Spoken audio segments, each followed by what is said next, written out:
With me is Respect MP for Bradford West, George Galloway. George, welcome to Going Underground. The argument goes, as we know it so well, we elect a Prime Minister, he and his cabinet decide on war. It's not up to big parliamentary votes because he's elected for the interest of the state. Well, of course, we don't elect a Prime Minister. We elect members of Parliament who, amongst themselves, choose the Prime Minister and can dispose of him without any further recourse to the electorate at all. That's why we don't have a presidential system.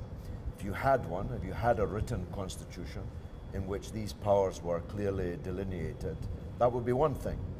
But we have a constitution which is unwritten and which evolves, and it has already evolved in the last two wars, one of which we said yes to and one of which we said no to, that the Parliament itself will be the final arbiter on whether or not the country goes to war.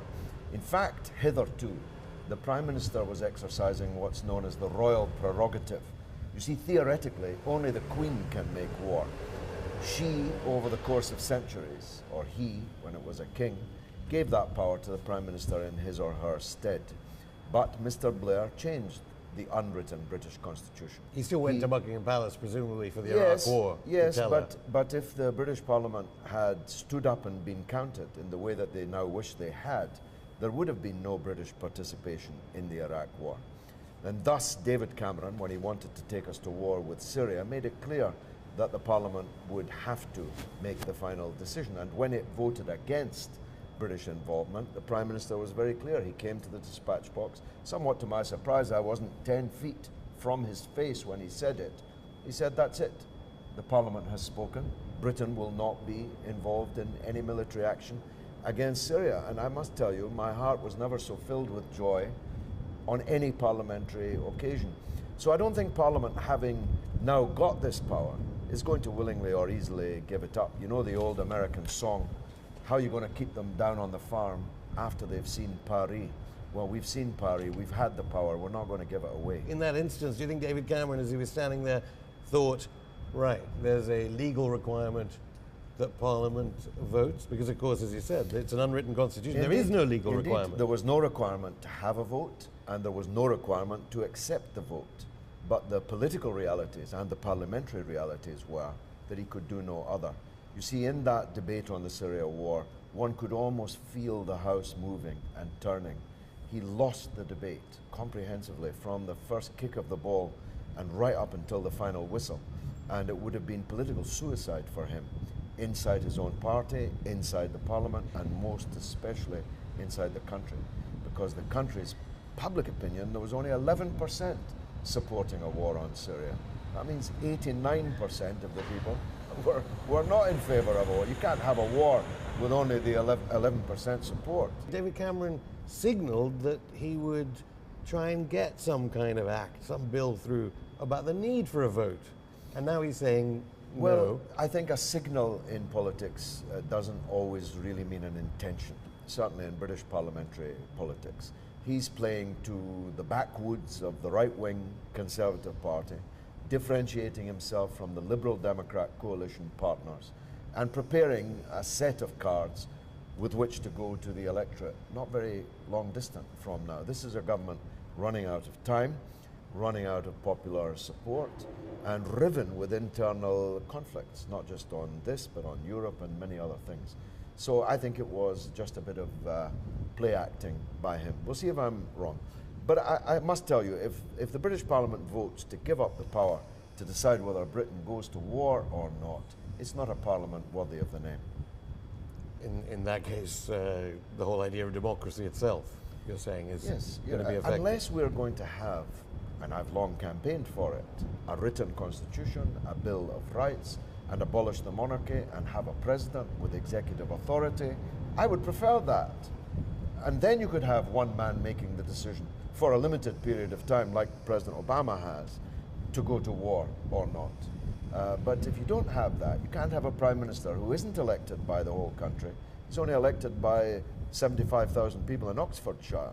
That's the only mandate he actually has. But then why is Cameron now signaling, as it were. I mean, it's too much of a conspiracy that Washington are going to him and going, we really didn't like this vote on Syria. I don't. It's about time you actually enshrine the idea that the Prime Minister can take the I country think to war. to the contrary, that the United States was mightily relieved, the administration was mightily relieved that the British Parliament voted the way that it did, and was mightily relieved at Russian diplomacy opening a door to a peaceful resolution of what looked like the brink of a catastrophic war throughout the region. I just arrived back today from Lebanon. I wouldn't have been able to go to Lebanon. No one would be able to go anywhere in the Levant or farther afield because we'd now be in the middle of a full-scale, raging, catastrophic war. That's obviously not what the intelligence told the Prime Minister when he set forward that motion in Well, Parliament. I wonder. We've found out now over Iraq, and you'll see when the Chilcot inquiry reports. When will it report? Well, that's a very good question. I hope I'm still around to see it report. But when it reports, I can give you this insight into it. It will show that British diplomatic and intelligence information to the Prime Minister was very different to that which the Prime Minister was repackaging and presenting before the public.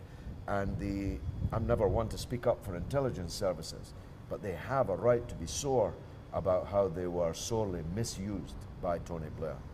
I mean, when a Liberal Democrat pair says things like introducing a legal dimension to the idea of the country going to war would create an area of morass rather than certainty, which is why we shouldn't require Parliament in order to have wars, you immediately think, well, maybe the security services got to him or to other lords. It's not the security services, in other words. Well, I wouldn't have thought so, because they seem to have rather more sense than the government does.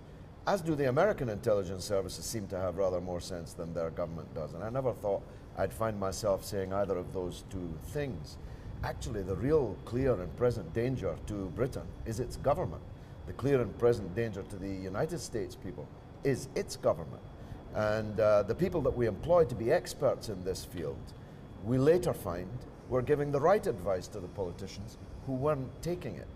No, I mean, I'm very clear about this. If we're going to have an unwritten constitution, then one of the few arguments in favor of it is that it gives flexibility to the parliament to get a government off the hook. That's what we did in the vote on Syria. People know that every war we've fought since the Second World War has been wrong, has done more harm than good, has cost blood and treasure we can't afford, and has, in the case of recent Middle East wars, cascaded fanaticism and extremism around the world, which explodes even in our own country, on our own underground trains and on our buses. And people know that instinctively. Somehow, the British and American people have seen through the fog of war propaganda, Fox News, Sky News, all of that. They've seen through it, and they're not going to go back on that.